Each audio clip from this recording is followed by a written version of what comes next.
I immediately switched out his head, and first issue is the magnet popped right off of the head of the more battle damaged head sculpt, and it's just stuck to the back of his hair. So right now I'm going to take this opportunity to glue my Hulk also.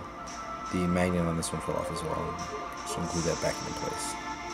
Accessories are highly detailed. Here's his grenade launcher, burned at the end, similar to the last release, but just with the battle damage. And all his hands are also battle damaged. You can see the endoskeleton coming through. Comes with this pistol, this piece to adjust the purrs, on the second head, the more battle damaged head.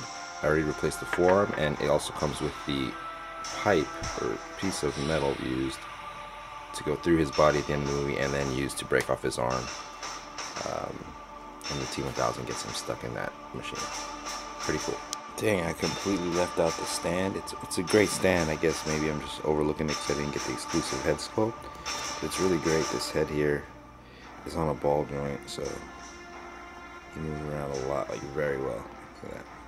Real nice. Right here I got him battling with Bruce Willis. Yippee-ki-yay, motherfucker. Beautiful bloodstained leather box. The figure's an art piece. One of my most anticipated figures ever. The DX13 has definitely lived up to the hype. I was really anticipating this figure, and it's definitely lived up to all that. He's a beautifully done figure. The head sculpts are beautiful. Right out of the box you look at him and it's nothing but beauty. Beautifully done. Look at this.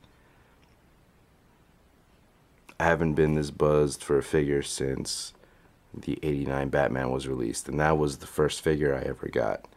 So you can imagine how much I love this figure. One of my favorite movies of all time.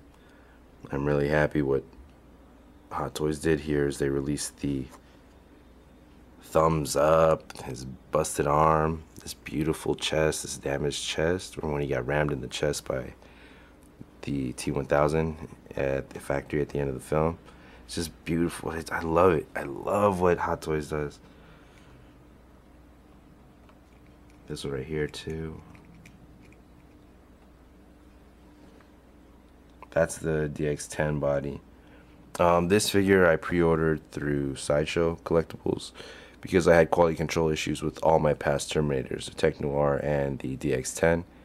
So this time I figured I'd play it safe because I know they're pretty good at replacing figures if you purchase through them. If you didn't purchase through them, you're gonna kind of be shit out of luck, unless you're, of course, the Clipper King, and that's another story. But this figure, I thought I'd play it safe, and I did. So, but I mean, so far, from how the joints move and everything articulates very smoothly. So I don't think I'm gonna have any QC problems with this figure. But definitely with the DX10, I noticed that the head is slightly smaller. It's like just a slightly smaller scale than the 13 heads. And I know that they replaced this joint here. I know it's thicker on these figures, but this is the one. And I had this one sitting on top of there with some sticky tack, so I was ready to sell it. It's a bummer to have a figure like that on the shelf, but with this release, Hot Toys corrected their problem. Like they jumped in the time machine and corrected it. No, it's fine. But definitely a cool piece, and I'm glad they're doing this type of like they're releasing a figure and they're giving you enough accessories to update your last your last piece. So your last figure is not obsolete anymore. It's actually a focal point of the collection because it's been upgraded. Like this one, this head sculpt is just beautiful. Now that one's a focal point of the collection as well. Both jackets are very well done, but now I have that extra jacket just sitting in the box. But we'll see. We'll see what I'll do with that. When I opened up the grenade launcher, they had actually one in the chamber. This is pretty cool.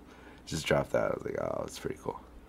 But this pose is the one that I really like, with the rod in his hand and the arm ripped out. It's really beautiful. It's done exactly how I would like it to look. It's exceeded what I was hoping for with the prototype picks.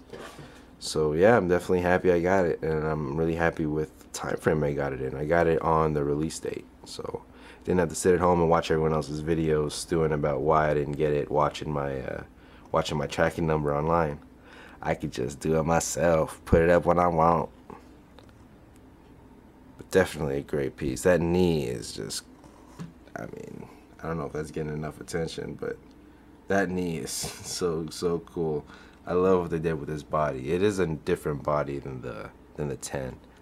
So yeah, but I mean, it doesn't look bad. Like the 13 head on the 10 body doesn't look too bad. Jacket fits well, but it's just a little, the size is, there's a little bit of difference, and I'm getting a little bit of bleeding from the heads onto the necks. So there's a little bit of oil on there. So, but other than that, it's fine, and it's a fine piece. But if anything really does go wrong again, I could go through Sideshow. And I did that switch before we saw the problems with the Amazing Spider-Man, with those shoulders breaking, thanks to Clipper King and Rhino. So they're, I believe they're getting theirs replaced. So I'm thinking about going for it. The reason I skipped the Spider-Man was because I noticed that the eyes were yellow. I don't really want my Spider-Man to have yellow eyes, so I'm looking at the new Spider-Man trailers, and he has white eyes, so I'm looking forward to those figures. Probably Jamie Foxx figure finally from there. So that'll be really cool to have.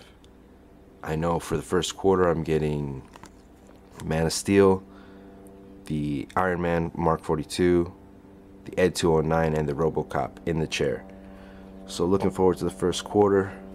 So nothing's really coming out till about February, I think. So this will be the last figure for a while, guys. So, and then definitely it's gonna give you enough time to pose and stuff, because really I'm gonna be buzzing about this figure straight through Christmas.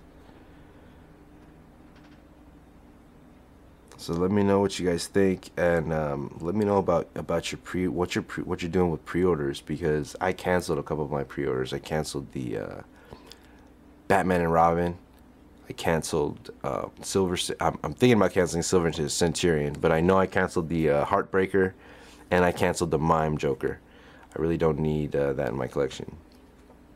But with those, and then what else? I have. I know I have Zod on pre-order. I have Wolverine. I have the Mandarin and Tony Stark, the mechanic version, and I also have Thor, the lightning version, the one with arms showing, and I also pre-ordered the exclusive of Snake Plissken. So next year's gonna be pretty good. I mean, I'm gonna have my pre-order list is pretty full, even with the cancellations. Hopefully we get our Batman Returns figures finally. I finally have my Catwoman and my collection. Who knows? The possibilities are endless. But that's definitely one I'm really looking forward to.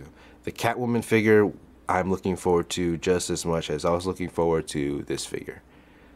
So definitely on the icon level, it's way up there. So hopefully Hot Toys can come out with that and give us a John Connor finally. Because I mean, I know people would definitely be picking up 2 or possibly 3. I know I'd be tempted to get 2. I'd only get 1 though. But I know some people would get it to put him on the little scooter. But definitely a nice figure here, and looks great in the collection. Really happy I got it, and looking forward to the new year. Very thankful that I'm able to get a figure like this. And congratulations to everyone who already has him. I mean, you know how great this figure is. And if you have the 10, I know you've done it already.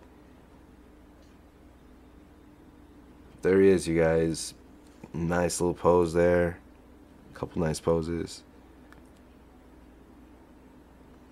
So I'll see you in the new year, guys, unless something crazy happens. Hasta la vista, baby. I'm putting my accessories away, but I just want to tell you guys, show you guys this. I really like this about this piece. Okay, the leather jacket goes in here. This is from the DX10. I just put it back. This is how you're gonna get it when you open up the box.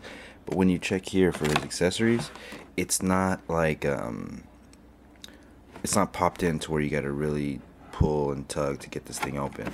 It's just a real quick lid that lifts. This goes on top of here, and then the foam piece will go on top of that, and it'll just hold it into place. I kind of like that a little better than what they have been doing because it's a little easier to get to your accessories. Let me know if you agree.